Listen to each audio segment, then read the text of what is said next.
আমরা রয়েছি সঞ্জয় গান্ধী ন্যাশনাল পার্কে। ভিডিওটির এই সেকেন্ড পর্বটাতে এই পার্ক সম্পর্কে তোমরা আরও অনেক তথ্য পাবে, তো দেখতে থাকো। তো সঞ্জয় গান্ধী ন্যাশনাল পার্কের গেট থেকে বাসের ব্যবস্থা আছে, সরকারি বাসের ব্যবস্থা। সেই বাসে করে যারা পর্যটক এখানে এসছে তারা প্রত্যেকে বাসের মধ্যে উঠে পড়লো। তারপরে আমরাও চলে এলাম এবং বাসের ভাড়া বাবদ আমাদের থেকে 10 টাকা সাহায্য করা হয়েছে। তো আমরা এসেছি সঞ্জয় গান্ধী ন্যাশনাল পার্কের ভিতরে একটি জায়গা রয়েছে যেটা ক্যানহেরি কেভস, একটা পুরনো গুহা আছে যেটা কয়েক হাজার বছর পুরনো এবং ছোট ছোট পাহাড় আছে, পাহাড়ের পুরো পাথর কেটেই গুহাটা বানানো। তো আমরা এখানে ছোটো ছোটো দোকান রয়েছে, কিছু চাট মশলার দোকান, এছাড়া আলাদা কোনো খাবার এখানে পাওয়া যায় না। প্লাস্টিক প্রজাতি এবং প্লাস্টিক জাত যে সমস্ত খাবার এখানে অ্যালাউ নেই, তাই এই ধরনের ফুড এখানে আবার রয়েছে। তো আমরা এসে গেছি, চলো আস্তে আস্তে সামনের দিকে এগোনো যাক, দেখতে থাকি।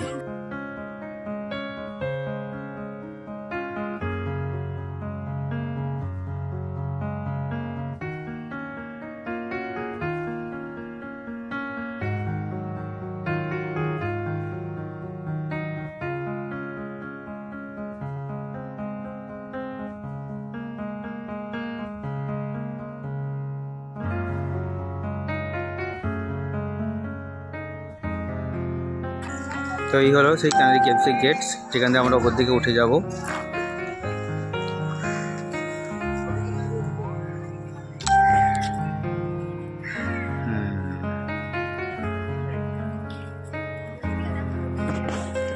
হাত দিতে যাবে না রুচি, এরা প্রচুর শয়তান হয়। তো এই কানহেরি কেভসে ওঠার জন্য এখানে রয়েছে টিকিট কাউন্টার।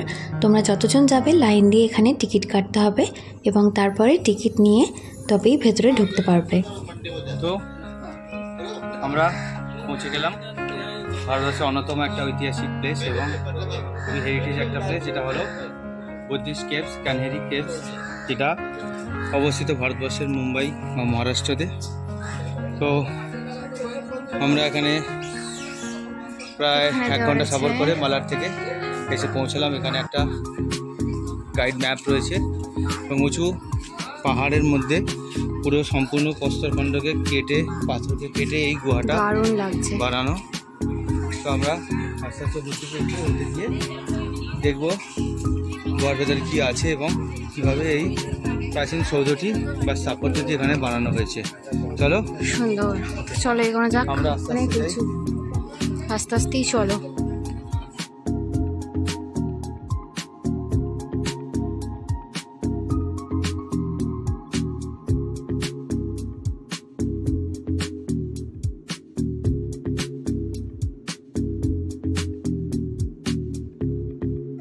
আমি প্রথমবার এই কোনো কেভসের সামনে এলাম, আর এত সুন্দরভাবে যে পাথর কেটে সত্যি কেভসগুলো বানানো হয় শুধুমাত্র হিস্ট্রিতেই পড়েছিলাম।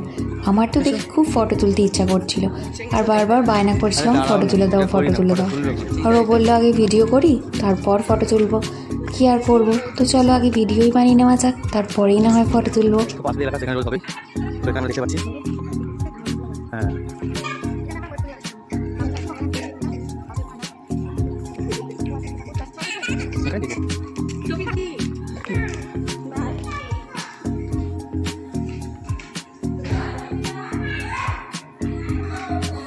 এখানে জায়গাটার ব্যাপারে বিবরণ দেওয়া রয়েছে এবং প্রাচীন যে সমস্ত গুহার দ্বারা তৈরি যে সমস্ত এখানে মূর্তিগুলো রয়েছে সম্পূর্ণ পাথর কেটে বানানো।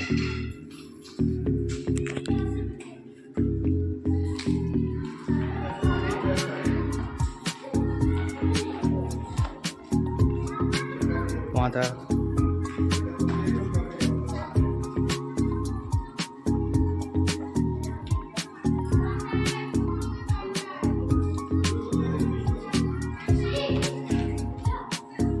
কেমন লাগছে?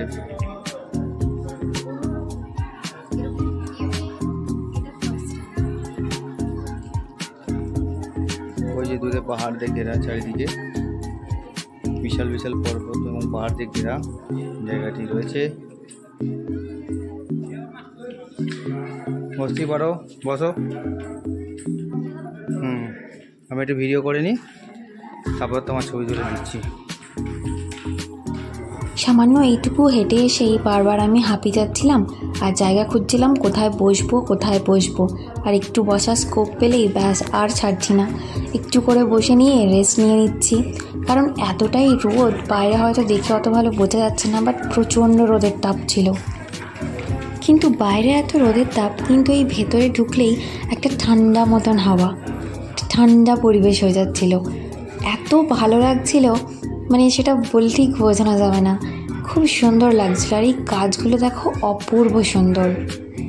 ভিডিওটা তোমাদের কাছে পুরোটা দেখার অনুরোধ রইল, কোনো রকম স্কিপ না করে বা না কেটে, তাহলে তোমরা অনেক কিছু তথ্য জানতে পারবে এবং অনেক কিছু না দেখা জিনিস দেখতে পারবে, যেগুলো আমরা দেখেছি আর তোমাদের সাথে শেয়ার করছি। তো চলো ভিডিওটা দেখতে থাকো।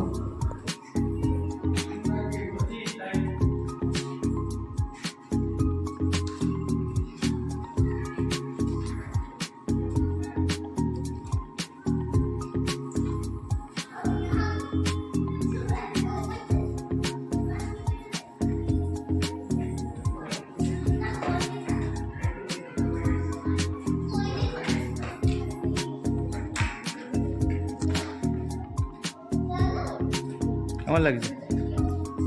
তো লোকজন আছে।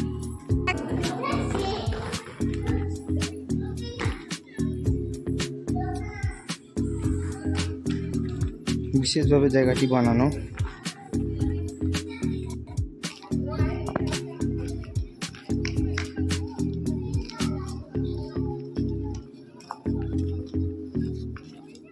এইখানটাই হলো বিশেষ আকর্ষণ। আমরা আজ একবার ভিতরে প্রবেশ করব।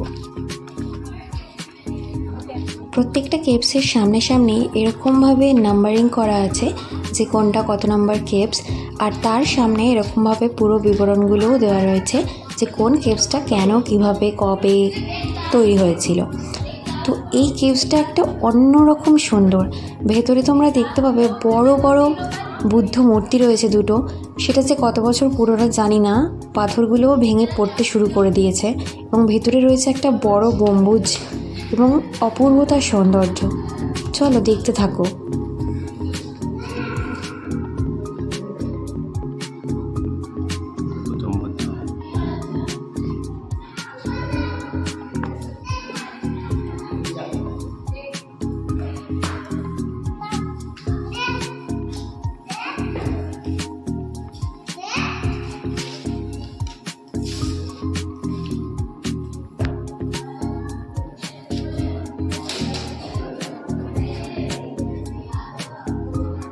আগেকার দিনে শিল্পীরা যে কতটা দক্ষ এবং নিপুণ হাতে এই কাজগুলো করেছিলেন, তখন তো এত উন্নত যন্ত্রপাতি বা এত কিছুও ছিল না।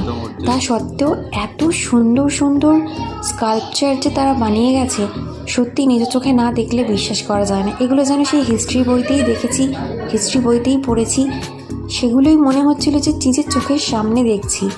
একটা অন্যরকম অনুভূতি সত্যি। তো চলো এবার আমরা ভেতরে ঢুকবো এবং ভেতরে কী আছে দেখবো।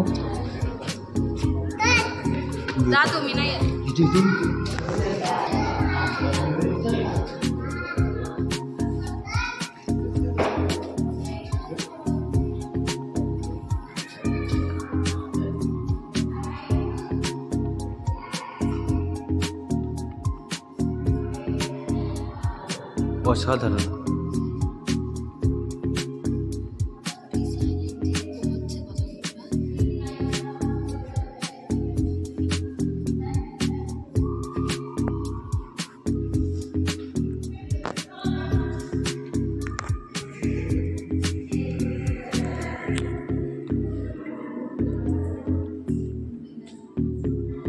গুহার ভেতরে এত সুন্দর সৌধ। নাও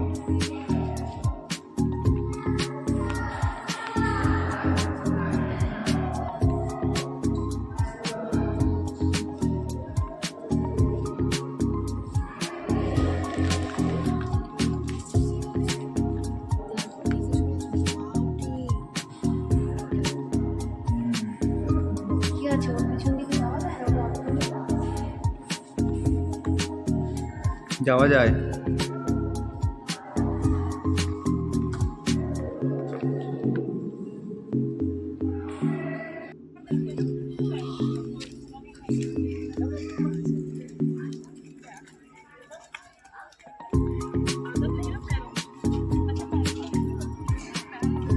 তো পাহাড়ের প্রথম ধাপে উঠতেই যে কেভস 3টে ছিল সেটা আমাদের দেখা হয়ে গেছে।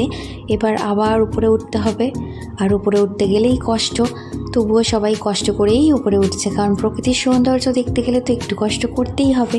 আর যত উপরে উঠছিলাম কষ্ট হচ্ছিল ঠিকই, বাট এত সৌন্দর্য, প্রকৃতির যে সৌন্দর্যটা আমরা দেখতে পাচ্ছিলাম না, সেই কষ্টটার কাছে যেন মনে হচ্ছিল কিছুই না, আরও উঁচুতে ওঠার ইচ্ছেটা যেন আরও বেড়ে যাচ্ছিল। চলো কষ্ট করে উপরে উঠি আর তোমাদের দেখাতে থাকি প্রকৃতির কিছু অদেখা সৌন্দর্য।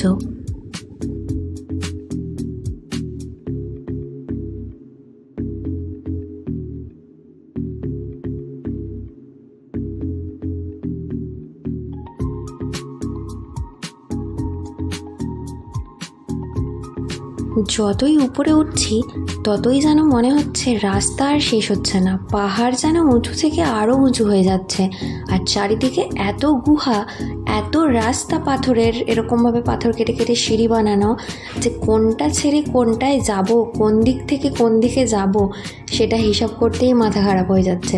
তো যে যেদিকে পারছে সেদিকেই যাচ্ছিল, আর এদিকে এত ঘোরাঘুরি করে আমার পেয়ে গিয়েছিল খিদে, তাই জন্য একটা পাহাড়ের গুহা দেখে আস্তে করে বসে গেলাম আমি খেতে।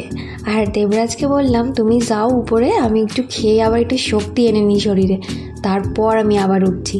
তো একটা পাহাড়ের কোণায় গিয়ে এইখানে আমি বসে গিয়েছিলাম হচ্ছে খেতে, আর ও চলে গিয়েছিল সোজা উপরে।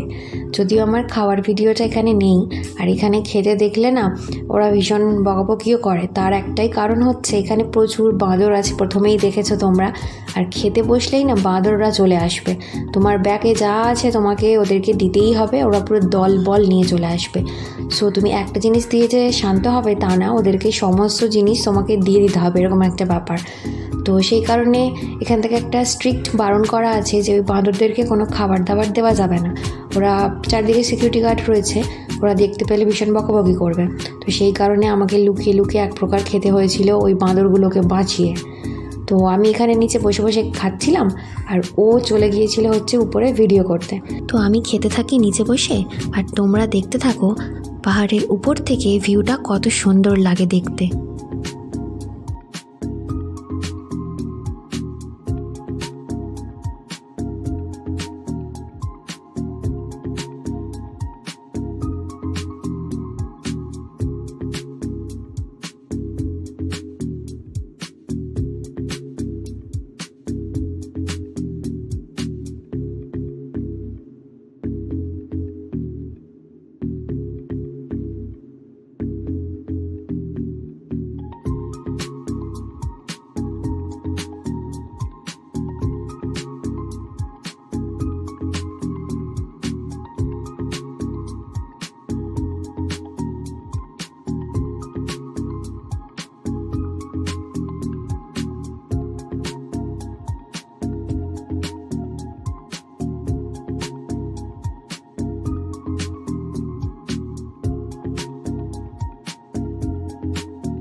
পাহাড়ের সব থেকে টপে রয়েছি।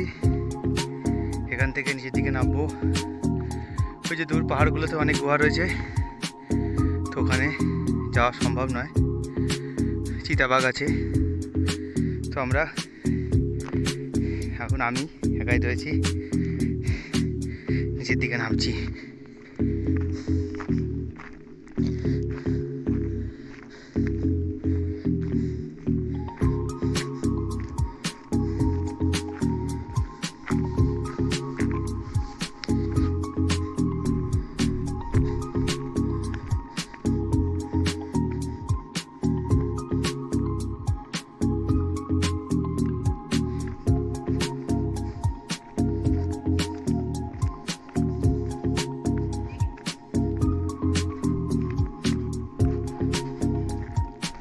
Hey bro!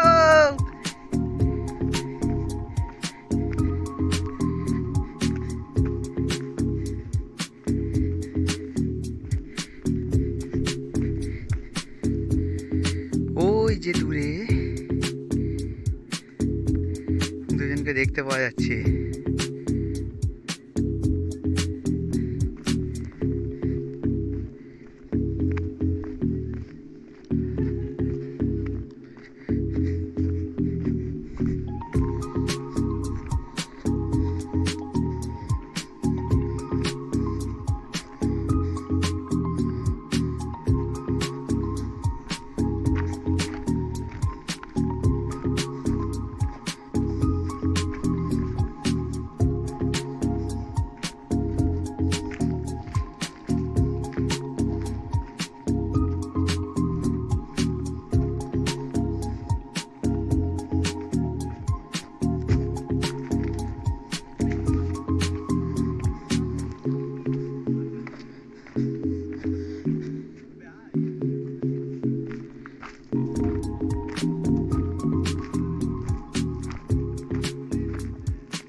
আকাশ,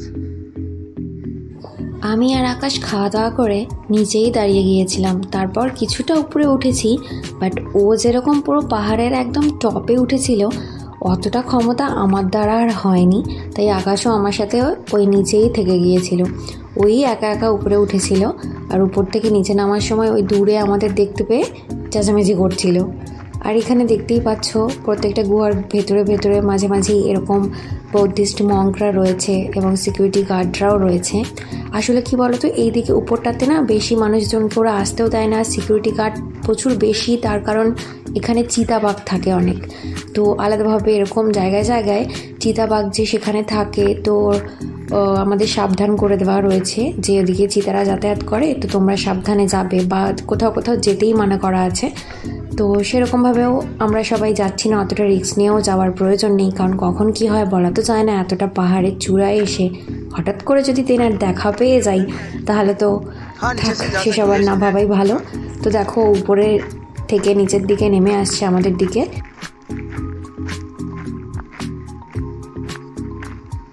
হ্যাঁ হ্যাঁ না, ওরা বৌদ্ধিস্ট তো,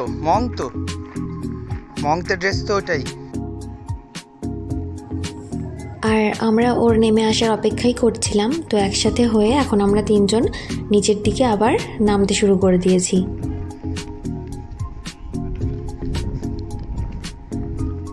দেখো এদিকে একবার কেমন লাগছে, চলো।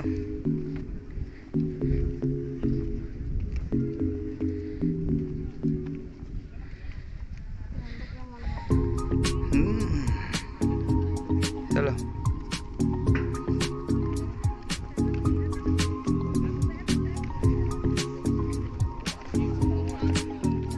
চলে যাবে।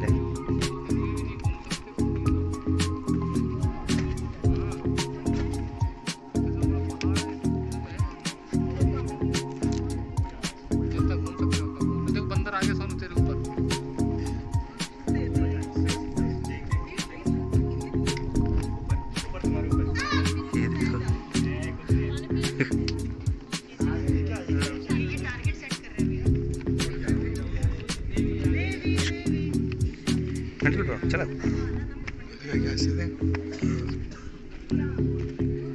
আসছে আসছে আবার আসছে, কঠিন চড়াই উতরাই পথ অতিক্রম করে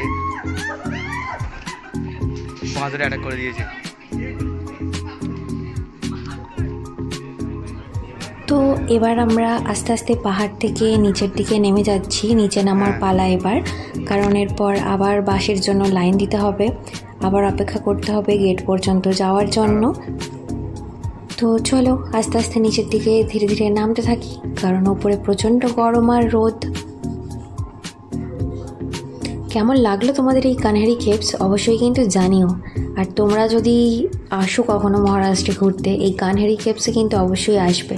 আশা করছি তোমাদের এই কানহারি কেভসটা খুব ভালো লাগলো। তোমরা সামনে থেকে দেখলে আরও অনেক বেশি ভালো লাগবে তোমাদের।